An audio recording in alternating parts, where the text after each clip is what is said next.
Alright, YouTube, chapter 1081 is officially out, and it's honestly another banger. We got some off-screen fights, and that's pretty much the only downside, so let's jump right into it.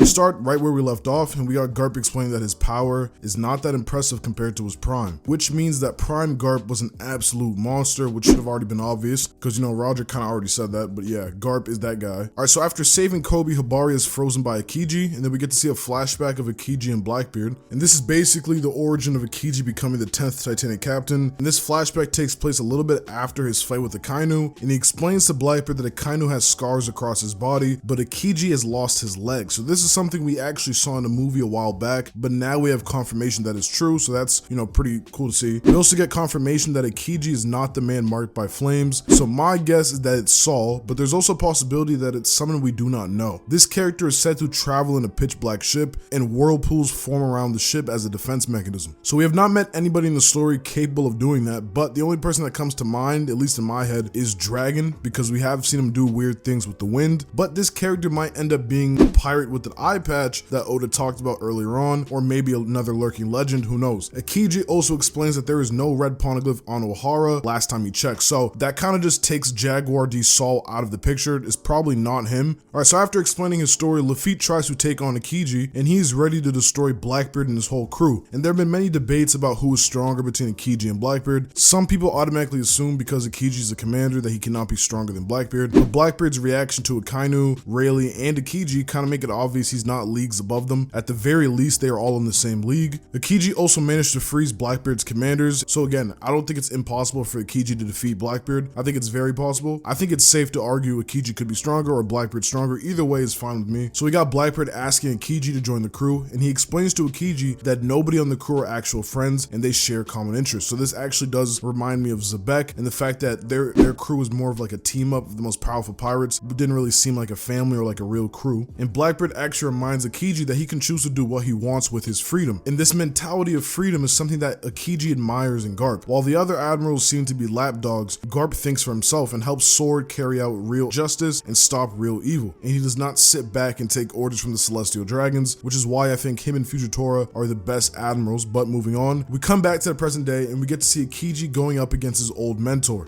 And this is basically like a Jiraiya versus Pain battle from Naruto. Some people still think AOKIJI is playing both sides, but I think it's pretty clear that he has decided to become a pirate. We just don't know the exact reason behind it, but I think we'll get an explanation later on. AOKIJI attempts to freeze GARP with an ice ball, and GARP easily breaks out using his powerful haki. And he blitzes AOKIJI, grabs his face, and slams him through the ground. He tells AOKIJI that only weaklings lose their way. So this again proves that AOKIJI might actually be siding with the Blackbeard pirates. But focusing on GARP, there are some things I want to take away. First of all, he is clearly using advanced Conqueror's haki. The GARP slander has to end. Moving on from that, the more we look at his hands, they kind of resemble Sabo when he was using Ryo Soken, right? Which is a dragon type fighting style, and it should be pretty obvious that Dragon is the one who taught him because his name is Dragon, and he is the one who trained Sabo. This kind of means that Sabo and Dragon might be the only ones in the whole world using this fighting style, but there is a chance GARP is as well, not only from the shape of his hands, but looking at Sabo, he was able to use one move that he actually might have had advanced Ryo. He was able to find the core of the stadium and destroy it from the inside, much like Luffy when he trains with Hyogoro. So there is a small possibility that GARP is capable of the same fighting style, which would be pretty cool in my opinion. But anyways, going back to the story, it doesn't seem like AOKIJI is completely defeated, even though he's been sent through a fucking hole. I could be wrong, but I doubt a Navy Admiral would be defeated so quickly. Again, I could be wrong, but hopefully next chapter we get to see more of this fight. From the way it looks right now, GARP is kind of just that guy. But skipping over to the last piece of this chapter, we got Law and Bepo versus Blackbeard. Now after defeating the Heart Pirates, we can see that Blackbeard and his commanders actually have some minor injuries, which actually proves something I've been saying for a while. Kid is easily the most unlucky out of the big three. Luffy got to fight Lucci. Law got to fight Blackbeard, who in hindsight is very powerful, but even with the massive advantage, he still ended up struggling against Law. When it comes to Shanks, this man has the best hockey feats in the entire series. He used to be Roger's apprentice, and he's in Kaido's top 5. So if I'm being completely honest, Kid drew the shortest stick possible, and I think if he had a chance to fight Blackbeard or Lucci instead of Shanks, I think he would have done way better. I think a lot of people downplay his strength because of his defeat, but in all honesty, Luffy himself might not even be able to defeat Shanks, so it really does not downplay Kid in any way. But anyway, back to the story, we get to see Bepo save Law in the best way possible. After using a new type of drug from Chopper, he was able to temporarily change change into his Sulong form, or some type of drugged up monster beast form. And I'm gonna be completely honest, he's actually pretty powerful. He's able to swat Blackbeard and Van Onger away, and he throws a giant rock on them and escapes with Law into the ocean. But he has to leave the rest of his crew behind. And this leads me into the next topic, which is growth. I've been watching some videos, some theories about Kid's defeat against Shanks, how it resembles Luffy's defeat against Kuma, and there's actually a lot of similarities, and also a lot of similarities with Law's defeat as well. I believe both of these guys will make a return, and I also think it's beneficial for them because it will give them a chance to get stronger. I hope they come back with a Haki boom, especially Kid. I think he will be able to unlock Advanced Conqueror's Haki, which in my opinion would put him a lot closer to Luffy in terms of power. But again, that's all speculation for now. What we do know is that GARP is still the greatest Marine of all time, and Bepo is the strongest right-hand man in the series. So drop a comment down below and tell me what you think of this week's chapter, and I'll see you guys in the next video.